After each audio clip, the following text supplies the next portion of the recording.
juga ya, masa orang yang pernah komenin Pevita jadi pengen mimis, komenin Syahrini pengen Syahrini, ke Mbak Nadia kok nggak kencengnya, atau ke Cinta Laura juga. Kalau pejabat negara semuanya mau terima tanda kutip suapan, ya udah kasih anaknya aja, kasih kerabat. Dan nomor satu masalah yang paling harus diselesaikan oleh Budi Ari adalah masalah pada dirinya sendiri. Assalamualaikum warahmatullahi wabarakatuh. Halo guys, gimana kabar kalian hari ini? Mudah-mudahan kalian selalu ada dalam keadaan sehat, selalu bahagia, dan tidak lupa saya doakan semoga apa yang kalian harapkan bisa segera terwujud. Kalian masih ingat dengan akun yang saat ini lagi ramai dibicarakan? Ya, benar sekali, akun Fufu Fafa yang semakin hari semakin dibongkar oleh para netizen. Karena ternyata akun ini isinya atau postingan-postingannya benar-benar tidak bisa ditolerir lagi. Bagaimana tidak guys? Akun ini semakin hari semakin meresahkan kita ya. Karena postingan-postingan yang dulu tidak pernah terbuka sekarang dibuka lagi. Sekarang disebarkan lagi di internet. Oke guys, nggak perlu lama-lama lagi dan nggak perlu basa-basi lagi. Mendingan kita langsung aja meluncur ke videonya. Gas ke. Sebagai orang tua baru, saya sudah tahu ada beberapa metode dalam nyebokin anak. Yang pertama adalah nyebokin anak pakai air, ya kayak orang dewasa. Yang kedua adalah nyebokin anak pakai tisu basah, itu bisa juga. Yang terakhir adalah yang paling efektif mungkin nyebokin anak pakai kementerian. Budi Ari, lo itu Menkominfo, bukan jubir Dengerin, keluarga Pak Budi. Mulyono. Hari ini gue pengen bahas top 5 hal yang mending Budi Ari urusin sebagai Menteri Kominfo. Lagi pula baru-baru ini juga sudah terbukti kalau akun Fufu Fafa itu ternyata memang milik Ternyata Gibran. milik Gibran, guys. Nomor recovery account-nya langsung terkonek ke WA-nya Oh my Gibran. God.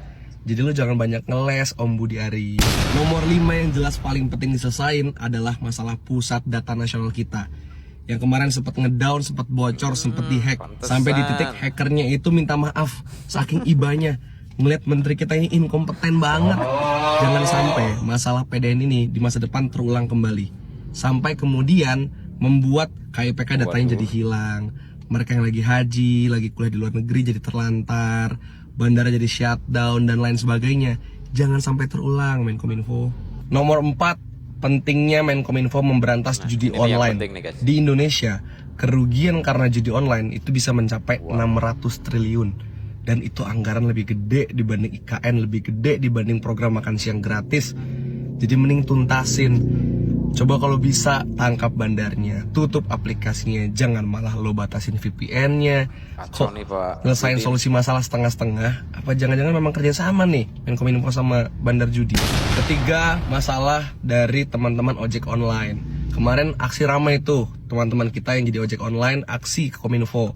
Tuntutannya adalah mengenai tarif batas bawah. Karena ada eksploitasi yang nggak manusiawi dari aplikasi kepada driver ojek online. Nah, Kominfo harus bisa menyelesaikan ini. Nomor 2, perlindungan data pribadi. Kita juga tahu lah baru-baru ini kalau KTP warga DKI banyak yang dicatat secara ilegal oleh si calon boneka, oleh si oposisi pemerintah dunia, Darmakun. Dan respon Kominfo juga nggak begitu tegas. Dan menurut gue ini bukan kali pertama soal data pribadi kita bocor. Padahal data itu adalah hal yang paling penting di dunia modern seperti hari ini. Dan nomor 1, masalah yang paling harus diselesaikan oleh Budi Ari adalah masalah pada dirinya sendiri. Masalah Ya tau paling- malu paling aja lah. penting ini. Budi Ari ini gagal menjaga data kita. Budi Ari ini sibuk menjilat Mulyono. Budi Ari ini sibuk membela Gibran soal Fufafa, membela Kaisang soal jet pribadi, hal-hal yang gak berhubungan dengan tugas pokoknya sebagai Menkominfo. Ya itu kan artinya masalah pada dirinya sendiri. Dirinya yang gak bisa tahu mana urusan publik harus diutamakan, dan dirinya yang tentu saja gak punya malu. Emang udah bener, adili Budi Ari dan bubarkan Projo kalau perlu. Oke, gimana Pak Budi? Kalau Anda memang bisa atau kalau Anda memang sudah mendengarkan keresahan-keresahan para netizen, cobalah Anda resapi, Anda renungkan. Dan satu yang pasti, seharusnya Anda malu Pak dengan apa yang mereka katakan tentang Anda. Dari kelima poin yang kita tadi simak, ternyata ada salah satu poin yang sangat lucu sekali guys, yaitu poin nomor 1. Di mana netizen ini mengatakan kalau ternyata masalahnya Ya di Pak Budinya itu sendiri guys. Sebagai Menteri Kominfo, menteri yang ditugaskan oleh Bapak Presiden, tapi ternyata dia tidak becus dalam mengerjakan itu. Malahan dia hanya sibuk menjilat, dia hanya sibuk menyapu kesalahan-kesalahan dari Pak Mulyono dan juga anak-anaknya guys. Gimana guys menurut kalian? Coba komen di bawah. Oke, kita lanjut ke video selanjutnya. Kominfo bilang jet pribadi Kaisang dari teman. Erina hamil, nggak bisa angkutan umum. Ini menarik nih. Emang orang hamil harus naik jet pribadi? Netizen langsung komen. Lo pikir yang hamil di Indonesia ini cuma bininya Kaisang doang? Tapi kenapa Menteri Kominfo yang ngejelasin tentang ini? Apakah beliau yang jadi pilot pesawatnya? Bukan nih. Sebenarnya Tikun Kompas. Ternyata Menteri Kominfo kita Pak Budi Ari adalah ketua relawan pro Jokowi. Wordnya kayak gini. Pokoknya udahlah. Satu, istrinya Mas Kaisang itu kan hamil sudah 8 bulan. Kan nggak boleh naik angkutan umum. Pesawat umum mana boleh. Dan ini menarik, soalnya di angkutan umum yang pernah saya naikin biasanya ada kursi khusus ibu hamil. Di kereta, busway, dan sebagainya. Apakah selama ini ibu hamil yang naik kendaraan umum melanggar hukum? Kan enggak. Selain klarifikasi tentang jet pribadi, beliau juga klarifikasi tentang akun Fufu Fafa. Beliau bilang akun Fufu Fafa bukan milik Gibran. Pas ditanya akun siapa, beliau bilang kita nggak tahu, tunggu lagi, tunggu aja, ntar ada waktunya. Nah, saya bingung. Kalau dia belum tahu itu punya siapa, kok bisa yakin kalau itu bukan punya Gibran? Kan katanya belum tahu. Logika saya nggak nyampe nih. Kamu menurut lo gimana? Saya mau dengar pendapat kamu. Bapak Menteri Kominfo, Pak Budi Ari, ini opini saya. Bapak bilang Kaisang dan Erina sebagai istri tercinta lagi hamil 8 bulan. Jadi diwajarkan untuk naik private jet punya teman dan hamil 8 bulan nggak bisa naik pesawat komersil atau pesawat umum. Menurut saya aneh itu, Pak. Terus nanti ada yang bilang nggak bisa diusung karena Kaisang bukan pejabat publik. Terus konsepnya gratifikasi. Kalau pejabat negara semuanya mau terima tanda kutip suapan, ya udah kasih anaknya aja, kasih kerabat. Ada satpam di depan Pak, untung saya nggak ditangkap. Menarik sekali ya guys, video-video yang diposting oleh para influencer ini. Raymond Chin, orang yang kita kagumi selama ini, sekarang dia berbalik arah guys. Dia sekarang sering mengomentari kebijakan-kebijakan pemerintah, mengomentari isu-isu yang lagi berkembang saat ini. Dan isu itu tidak hanya tentang bisnis guys, itu tentang politik juga. Sekarang dia sepertinya beralih menjadi influencer politik ya guys. Di sini Raymond Chin berkata kalau kesalahan yang dilakukan oleh Pak Budi Ari itu terlalu banyak ya guys, sehingga beliau menjadi satu-satunya orang yang sekarang dibully oleh para netizen. Netizen menganggap kalau Pak Budi ini tidak rasional. Bagaimana tidak netizen mengatakan demikian? Kalau akun ini sudah dipastikan bukan milik Mas Gibran. Sementara di satu sisi akun ini sedang diselidiki. Akun ini milik siapa? Dan menurut Pak Budi, akun tersebut sudah dipastikan bukan miliknya Gibran. Dari mana Bapak tahu kalau akun tersebut bukan miliknya Gibran? Kan Bapak masih menyelidiki. Pak Budi ini gimana sih Pak? Dan di sini juga para netizen mengatakan kalau Pak Mulyono ini nggak tahu ya kalau anaknya ini naik private jet, anaknya ini belanja barang-barang mahal. Makanya Pak Mulyono mengatakan kalau jangan tanya saya, tanya aja sama yang bersangkutan.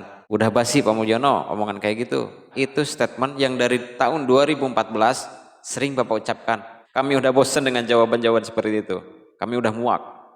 Oke guys, kita lanjut saja videonya. Widih, yang ramenya nggak kelar-kelar. Netizen lagi pada sibuk berlagak jadi intel, membuka kedok siapa pemilik akunnya yang sebenarnya. Hampir semua sepakat akun Vava punyanya Mas Gibran, karena semuanya katanya saling terkait nih kayak gini. Jujur gue pribadi sih nggak percaya ya. Ya masa iya sih wakil presiden gue pas usianya udah dewasa, waktu itu beliau 26 tahunan, pernah ngetik kasar begitu sampai menghina Pak Prabowo yang notabene sekarang jadi pendampingnya. Segala ngatain anaknya hombreng lah, bilang Pak Prabowo setruk lah. Usia 26 mestinya kan udah bukan jamet lagi maksud gue. Apalagi tutur kata kan mencerminkan isi kepala. Terus komennya juga rasis, ngatain orang kulitnya gosong segala macem. Ya nggak mungkin Mas Gib nggak sih? Kita tuh nggak boleh gampang terpengaruh main percaya gitu aja sama orang.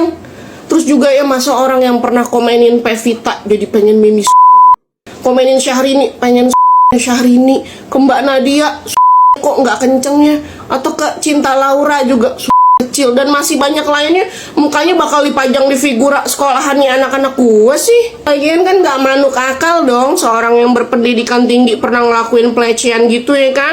Meski kayaknya kok susu tuh lekat banget emang sama program-programnya Mas Gip yang suka bagi-bagi susu gratis sih. Yang terbaru juga susu ikan itu ya kan. Oh iya, ada penemuan netizen juga kalau akun usahanya Mas Gip sama akun Vuvu Vava nih sama-sama pernah update nanyain beli di mana nih gunting kayak stick gunting pik nih. Dan selisih update-nya cuma 3 jam doang. Ya menurut gue mungkin kebetulan aja kali tuh nyari guntingnya barengan. Jangan kebiasaan lah cocok logiin segala sesuatunya. Lagian juga pas ditanyain ke beliaunya kata dia, "Lo embuh, takutnya sing duwe akun kok aku." Menkominfo juga sampai pasang badan kok bilang kalau Vuvu Vava tuh bukan Mas Gibran. Tapi pas ditanya tuh itu akun punya siapa pak, dia bilang belum tahu. Belum tahu tapi kok yakin bener bukan Mas Gib ya. Tapi ya udahlah, kita percaya aja gak sih. Meski buzzer garis kerasnya si Zeri Hendrik juga terkesan keceplosan nih, bilang kalau Vuvu Vava tuh akun Mas Gib. Tapi habis itu dia matiin akun sih. Oh iya, dulu pas Pak Jokowi dibilang ngumpetin anak pertamanya nih, si Vuvu Vava nih pernah ngerespon sih bilang kalau dia kagak ngilang. Tapi tetap sih nurani gue bilang Vuvu Vava tuh bukan Mas Gib. Saya juga sih pengennya mah nggak percaya ya Bu ya, kalau itu akunnya Mas Gibran. Cuman faktanya akun tersebut mengarah ke Mas Gibran. Terus kita mesti gimana Bu? Aduh, saya juga pengennya mah nggak percaya Ibu kalau itu akunnya Mas Gibran. Mana mungkin sih seorang anak presiden ceritanya kayak gitu. Jadi ya kecil kemungkinan kita nggak percaya Bu. Ya nggak mungkin lah intinya Vuvu Vava itu Mas Gibran titik. Nggak mungkin dong. Nggak mungkin ya kan? Bener nggak? Bener dong, ya kan? Nggak mungkin ya kan? Ya kan? Nggak mungkin kan? Apa mungkin? Dan kayaknya sih 90% akun tersebut milik Mas Gibran. Cuman gak mau diakuin aja oleh beliau. Dan juga gak mau diakuin sama itu tuh Bapak Menteri yang jadi tangan kanannya Pak Mulyono, Pak Budi Ari. Untuk Bapak Budi Ari yang saya hormati, ayolah Pak, Bapak ini menjabat hanya tinggal beberapa hari saja Pak. Ada baiknya Bapak memperbaiki kinerja Bapak. Jangan hanya menjilat doang Pak kerjaannya Pak.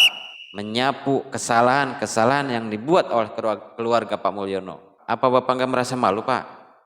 Sementara di luaran sana Bapak itu menjadi sorotan karena statement Bapak yang sangat nggak masuk akal Pak menurut saya Pak. Oke guys, mungkin itu aja video yang kita reaksi hari ini. Mudah-mudahan ada manfaatnya. Mudah-mudahan kalian terhibur dan kalian mendapat info-info yang mungkin kalian butuhkan. Tidak lupa saya ucapkan terima kasih sudah menonton video ini. Dan juga saya mohon maaf apabila ada kata-kata yang kurang berkenan atau mungkin menyinggung teman-teman sekalian. Terima kasih. Wassalamualaikum warahmatullahi wabarakatuh.